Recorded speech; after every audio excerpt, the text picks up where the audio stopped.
is recognized. Mr. Speaker, I ask unanimous consent to enter into the congressional record 2 letters of support for H.R. 5689, one from the Build Strong Coalition and one from the U.S. Chamber of Commerce. Without objection.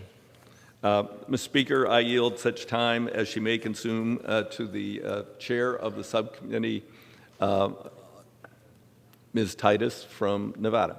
The gentlewoman from Nevada is recognized. Thank you, Mr. Speaker, and thank you, Mr. Chairman.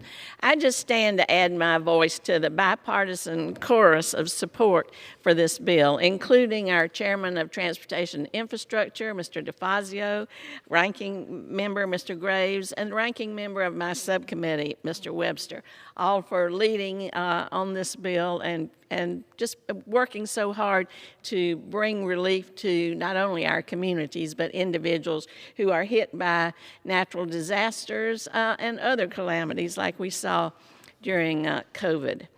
Creating a federal policy that supports projects focused on mitigating risk and bolstering resilience is good government. There's no two ways about it.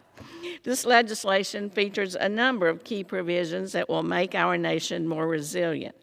One, it increases state funding for pre-disaster mitigation.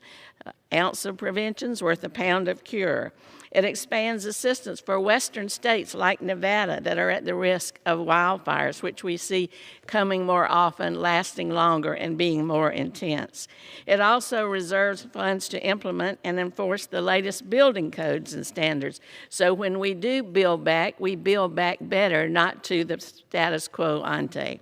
And it empowers families to proactively take mitigation measures into their own hands because they may know best what they need there at home. I strongly support this legislation. We must wake up to the realities of climate change and the increasing intensity and cost of the natural disasters that it causes. This will help to make our nation more resilient, and I ask my colleagues to support it. Thank you very much.